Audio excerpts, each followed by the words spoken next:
The Canterville Ghost, written by Oscar Wilde and illustrated by Wallace Goldsmith. Chapter number 2. The storm raged fiercely all that night, but nothing of particular note occurred.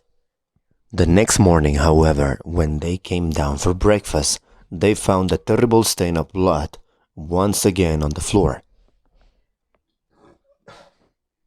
"Oh, I don't think it can be the fault of the Paragon detergent," said Washington, "for I have tried it with everything. It must be the ghost." He accordingly rubbed out the stain a second time, but the second morning it appeared again. The third morning also it was there, though the library had been locked up at night by Mr. Otis himself, and the key carried upstairs. The whole family now were quite interested. Mr. Otis began to suspect that he had been too dogmatic in his denial of the existence of ghosts. Mrs. Otis expressed her intention of joining the Psychical Society.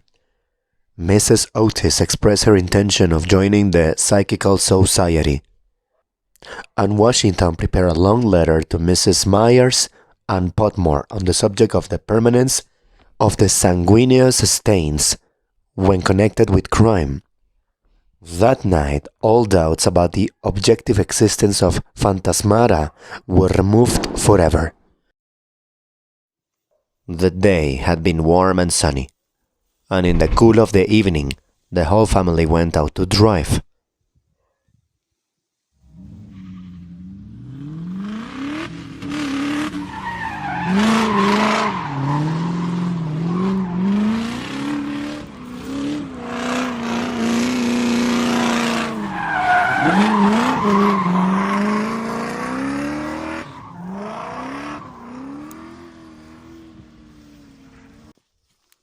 They did not return home till 9 o'clock, when they had a light supper. The conversation in no way turned upon ghosts, so there were not even the primary conditions of receptive expectations which so often precede the presentation of psychical phenomena. The subjects discussed, as I have since learned from Mr. Otis, were merely such as form the ordinary conversation of cultured Americans of the better class, such as the immense superiority of Miss Fanny Davenport over Sarah Bernhardt as an actress, the difficulty of obtaining green corn, buckwheat cakes, and hominy, even in the best English houses, the importance of Boston in the development of the world soul, the advantages of the baggage check system in railway traveling, and the sweetness of the New York accent as compared to the London drawl. No mention at all was made of the supernatural, nor was Sir Simon de Canterville alluded to in any way. At 11 o'clock the family retired, and by 1:30 all the lights were out. Some time after, Mr. Otis was awakened by a curious noise in the corridor, outside his room. It sounded like the clank of metal and seemed to be coming nearer every moment.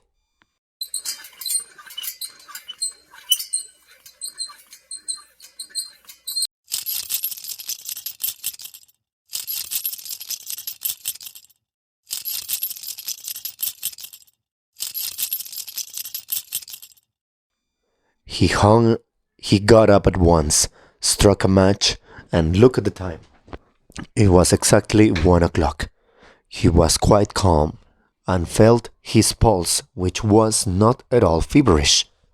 The strange noise still continued.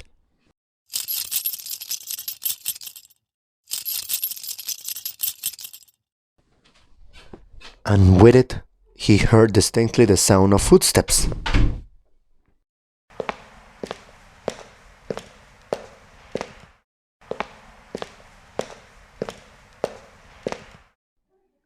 He put on his slippers, took a small oblong phial out of his dressing case, and opened the door. Right in front of him, he saw, in the wan moonlight, an old man of terrible aspect.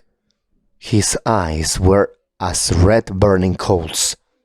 Long grey hair fell over his shoulders in matted coils. His garments, which were of antique cut, were soiled and ragged, and from his wrists and ankles hung heavy manacles and rusty gyves.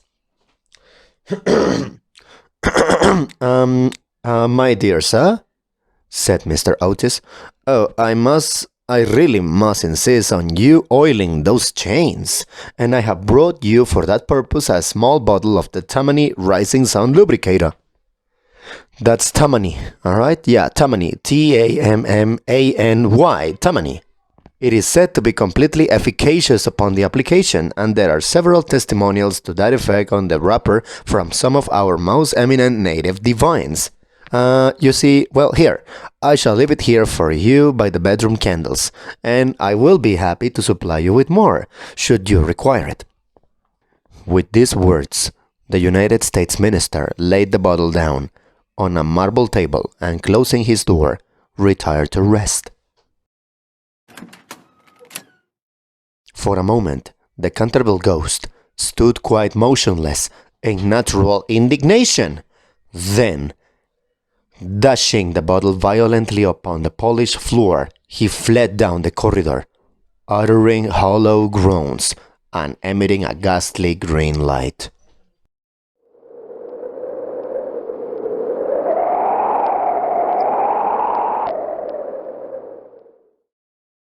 Just, however, as he reached the top of the great oak staircase, a door was flung open. Two little white-robed figures appeared, and a large pillow whizzed past his head.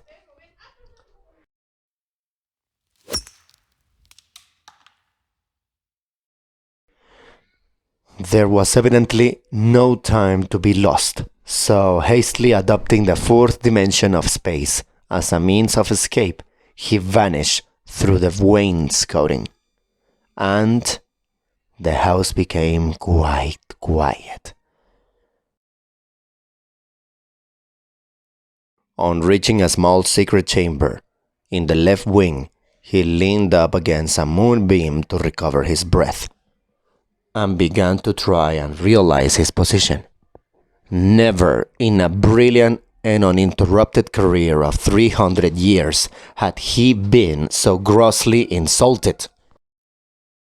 He thought of the Dowager Duchess, whom he had frightened into a fit as she stood before the glass in her lace and diamonds, of the four housemaids, who had gone into hysterics when he merely grinned at them through the curtains in one of the spare bedrooms, of the rector of the parish, whose candle he had blown out as he was coming late one night from the library, and who had been under the care of Sir William Gould ever since, a perfect martyr to nervous disorders, and of old Madame de Tremouillac, who, having waken up one morning early and seen a skeleton seated in an armchair by the fire reading her diary, had been confined to her bed for 6 weeks with an attack of brain fever, and on her recovery had become reconciled to the church, and broken off her connections with that notorious skeptic, Monsieur de Voltaire. He remembered the terrible night when the wicked Lord Canterville was found choking in his dressing room with the knave of diamonds halfway down his throat, and confessed just before he died that he had cheated Charles James Fox out of £50,000 at Crockford's by means of that very card, and swore that the ghost had made him swallow it. All his great achievements came back to him again, from the butler who had shot himself in the pantry because he had seen a green hand tapping at the window pane, to the beautiful Lady Stutfield, who was always obliged to wear a black velvet band around her throat to hide the mark of 5 fingers burned upon her white skin, and who drowned herself at last in the carp pond at the end of the King's Walk. With the enthusiastic egotism of a true artist, he went over his most celebrated performances and smiled bitterly to himself as he recalled to mind his last appearance as Red Ruben or the Strangled Babe, his debut as Gwan Gibbon, the bloodsucker of Bexley Moor, and the furore he had excited one lovely June evening by merely playing 9 pins with his own bones upon the lawn tennis ground. And after all this, some wretched modern Americans were to come and offer him the Rising Sun lubricator and throw pillows at his head. It was quite unbearable. Besides, no ghost in history had ever been treated in this manner. Accordingly, he determined to have his vengeance, and remained till daylight in an attitude of deep thought. End of chapter.